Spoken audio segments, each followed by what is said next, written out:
Hey guys, good to be with you again. Hope you've enjoyed the first, 3 parts. I know the first week we sort of did that in 2 parts because it was quite heavy, and then the second part is now up on our website, which hopefully you're making use of. Now, what we're going to do here is we're about 3 sessions down the track from the video at the moment. So we're going to do 3 back-to-back videos, probably 15-20 minutes, and we're going to do 3 back-to-back videos. So stay with it. If you've got an hour, you'll be able to probably get through this next 3 sessions in one innings, although you might want to just take the first 20 minutes and then just breathe about that for a little while, then come back and look at it, because this really is, it's not about completing the video series or the topic series. It's about taking time to think about how our family of origin is actually affected us as a person, and that sometimes is a very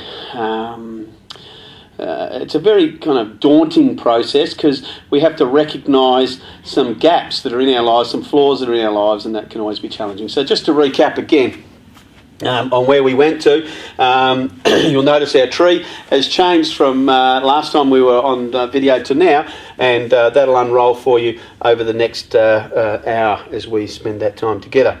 Again, the root system, all of these main ideas in our lives come out of the minute we're born into a particular family environment. We begin to draw out from this root system all of our values, our beliefs, our emotions, our communication, all those sorts of things begin to draw out of that and begin to form who we are as we develop and grow.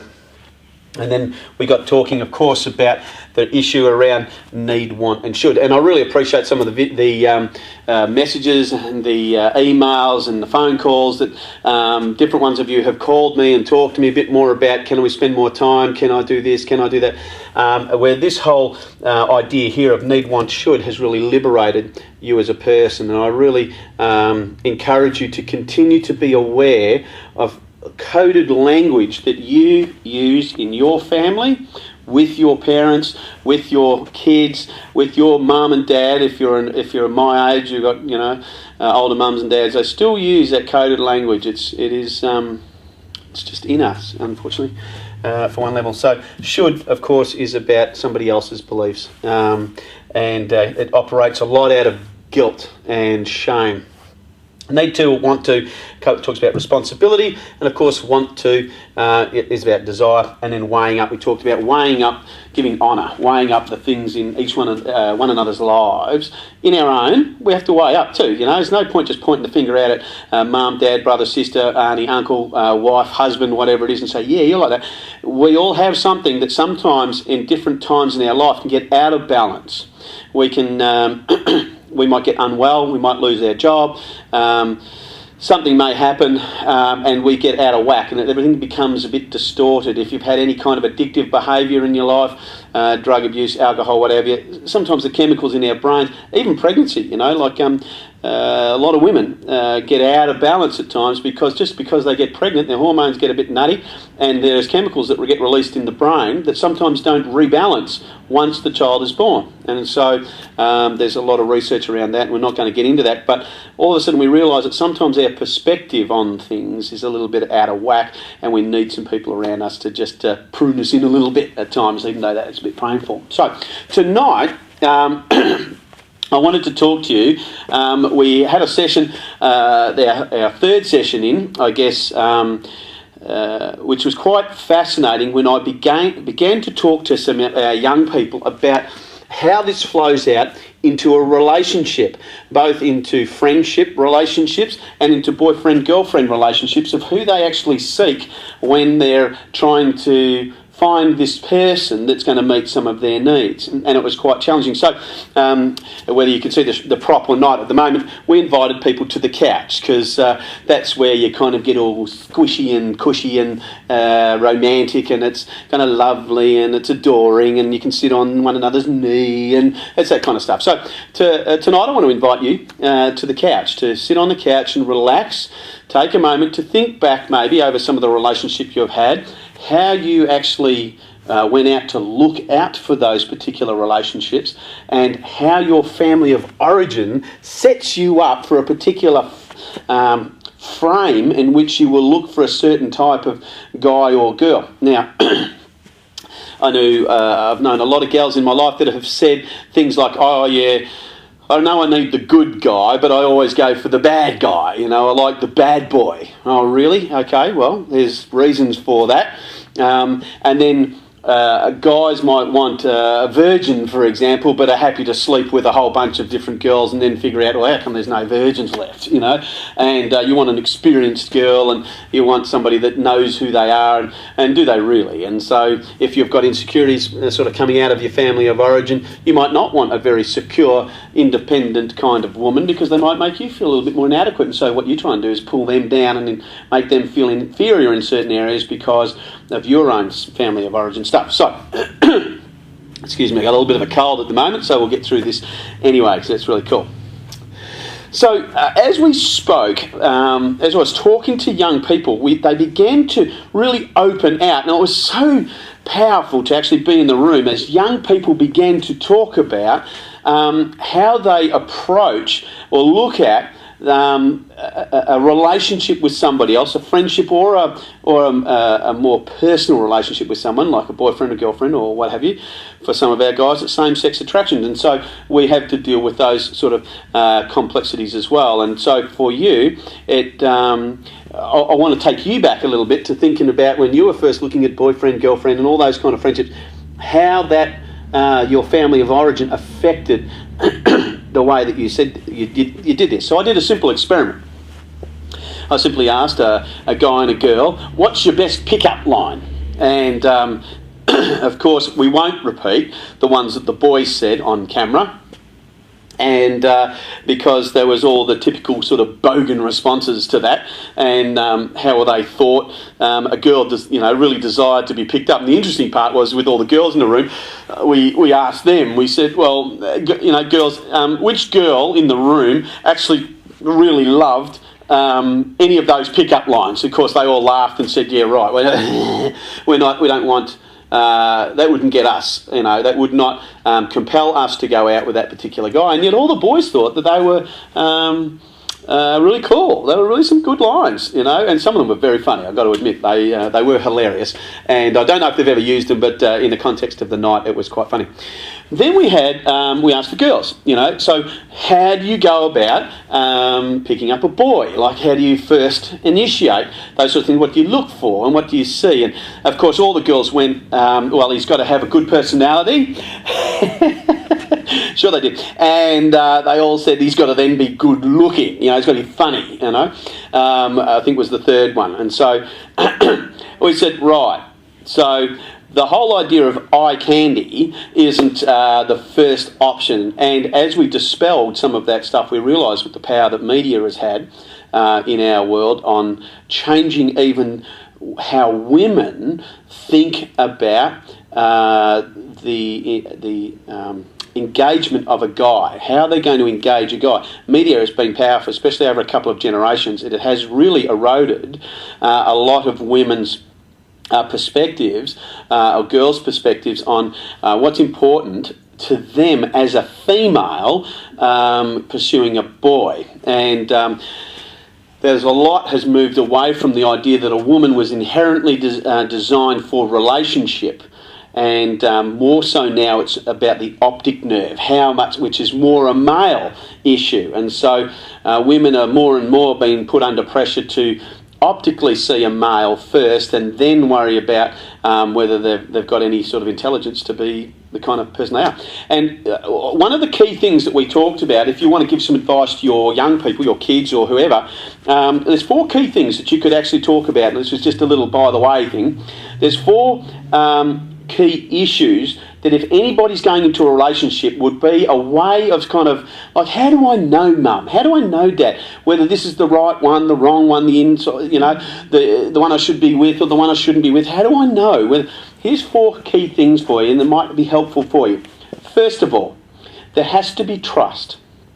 Right? If you can't trust one another, if the young people can't trust one another, then there's issues. So if you're young person, or if you are a young person and you struggle with issues of trust, you're going to have to look at those issues first before you start to look at a relationship with someone, because you'll be looking at them to reassure you that they're trustworthy, but you're going to have those issues yourself. That may have come back through here. Now, for me, I had mistrust issues because in my family of origin, I couldn't trust certain environments to be safe. So therefore, any environment, as I became an adolescent into adulthood, any environment I felt myself in which I was uncertain, all of a sudden I was mistrusting. It was like it was just in me. I just didn't trust anyone. And it was very weird. So, first one is trust. Second one is you've got to have a similar intelligence. We often talk at Bridge Builders for some of our gals that we think that some of our gals should be going out with, or not should, see there it is again, need to think about going out with a guy slightly older, like a couple of years older, because hopefully the jelly bean stage has kind of got out of their mind and out of their body, where they're kind of like a bit bizarre and don't quite know who they are, where they're going. So very important that they have a similar intelligence, and that's not to be condescending to anybody that's a blue-collar worker or has struggled with school or anything like that. It's just, you'll find that the times you go to have discussions about stuff, if you don't think the same way or at that same level, regardless of where that level is, you're going to have challenges. You're going to have difficulty in relating, because you'll be trying to have a high-level conversation and they'll be trying to have a guttural conversation, and it's just going to be, you're going to go, oh, really? All the time? Really? Or there just won't be this connection. So trust, same level of intellect. You've got to have similar interests. That doesn't mean incomplete, because you want to have some variation, which is the spice. You want to have some variation in life, but you want to have some similar interests. And if the reason you want similar interests is because if you're excited about running, and your partner's not really in any kind of health and fitness or anything like that, then the more time you commit to that, to running, to health, to whatever, it's just going to become a frustration for the other person, because they'll think, they're always off doing this thing. So similar interests, like something like that, if you've got a sport or something. So I know a young couple that are both PTs, they're both personal trainers, and it's like they just same intellect, same interest, they're same, they trust one another in what they're trying to do, so they really propel forward as a couple, because they're going in the same direction, and they're curious about what one another's learning in that particular industry. And so enough said about that. So trust, similar intelligence, similar interest, and excuse me, and then you've got to have similar values. All right, you've got to have the things that you value in life. And this is a tricky one, especially for a young couple, because they may not, I don't know, in my family, my parents never ever sat me down and said, so let's look at your values system. It was just kind of this DNA thing that just kind of happened, and then maybe as I got older, they would question my values because it didn't align to theirs. Well, we never sat down and talked about it. So maybe if you're sitting with your young person and your child, that you ask them, what do they value? Not their car, or that could be that, or their bank account or whatever it is, but what are their values? What are the things that they don't want to compromise on? And does their partner feel the same way? I know for me, whenever I talk to my sons about relationships and things like that, I said, okay, I know you like this particular person, whatever they're offering. What do you bring to the table as a young man? What are you laying on the table and saying, this is what I bring to this relationship. Am I ready to be able to give some of this to that particular other person? Do I have a job? Do I have some income? Do I take responsibility? Am I always a goofball? It's not about being fun and having fun. It's just more about that kind of stuff. So they're the four key things for you to have a bit of a filter through. And they don't have to be yours. You can say to your young person or to yourself, I'd like to sit down and watch this video with you and then have some discussion, so it doesn't feel like you're putting your perspective, blame me, so don't put your perspective on them. Just let me share, and if they've got a problem, they can, personal message me, or they can call me, or they can, call my office. Somebody will take their call. So, in relationships, we want you to be really clear with your young person or with yourself that you might be in a relationship right now that those 4 things aren't happening. Now, that does not necessarily mean you should bail out of that relationship. What that means is it might be a time for assessment. You might need to step back and think, where do all of these things that are in our relationship come from? Where are they going? What are they doing? What's the fruit of those particular things? And in our next session, we're going to actually talk about the fruit that comes out of our family of origin, our root system. So stay tuned for that one. So it's going to be pretty cool. But the challenge for us is that we had probably... There might have been 50 young people in the room, and not one of them could actually clearly, male or female, articulate a way that would be appropriate in attracting the opposite sex. Not one. So parents, I'm a parent. We have some work to do, on helping our young people, our kids, get some help around choosing wisely. Now, for some parents, we say this: just go out there and sow your oats. Just try, try before you buy, squeeze the fruit, it's all good, you'll get over it, you'll live, it won't kill you, and it's good experience. You'll become an experienced person, you'll know what you like and what you don't like. Well, that's one way of doing it, unless you're the discarded fruit, unless you're the person that you're just being used over and over and over again. And if you are allowing yourself to be used over and over and over and over again, I want you to press pause on the next relationship, because we're going to deal with the fruit out of the family of origin and why that might be that way. And I did explain that, I think, briefly in one of the videos prior. So, now, in this particular moment, just in this last couple of moments that we are together, I want you to look at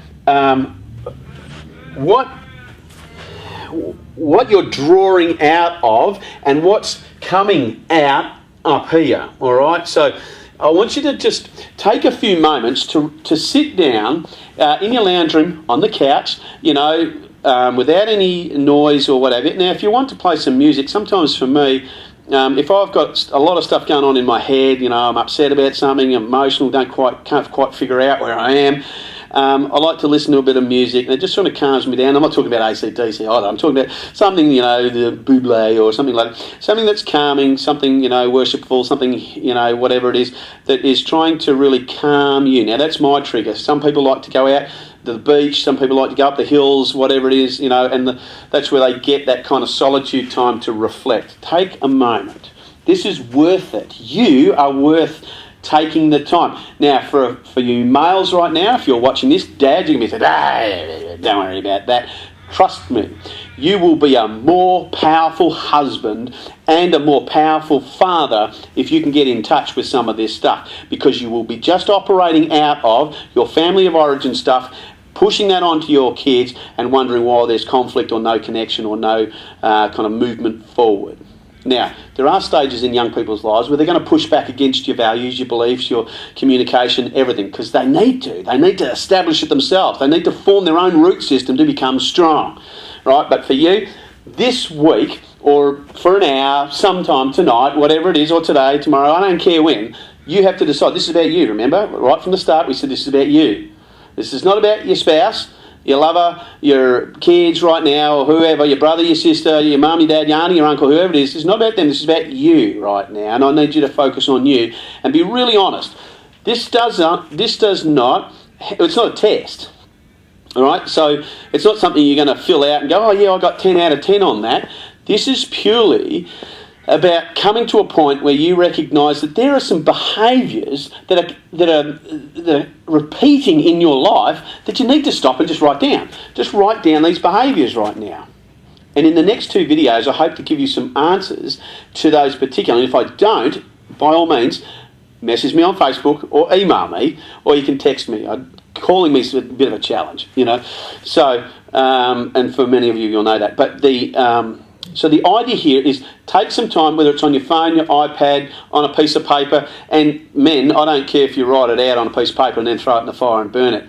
The issue is about awareness. It's about bringing into your visibility the awareness of what things you struggle with and things you think, man, how do I do this? You know, for some of you men, you might not know how to hug your sons. You might not know how to affirm using a language that says they're just, you know, son, you are just the most magnificent young man I have ever known. I'm so blessed to have you in my life. That might not be your language. You might think, oh, you poofter, you know, you don't say things like that. The reality is our sons need men to speak intimately to them like that. Very affirming, very encouraging. Otherwise, they will repeat the same. That definition of insanity. You always do, you always done, you always get what you always got. Definition of insanity. So, how about we start to change? You say, I'm an old dog, I don't know how to change that. You know, not true. Okay, we're going to change that, and over the next 2 sessions, I'm going to show you exactly how it plays out if we don't change it. So hopefully this little 20 minutes with you has been helpful in understanding. Let me really encourage you, if you're a parent right now and you're watching this, our kids need our help. They need our help. They don't need us to do everything. They need our help to understand about relationships and how to choose the right person or a better choice. It doesn't mean somebody else is worse. It just means that they might not align right. And we want to try and reduce the risk and the impact and the damage on our kids. Hey. So, and if this is your experience right now, stay with us, because in the next 2 sessions, hopefully, we're going to be able to answer some of your questions. It's good to have you with us.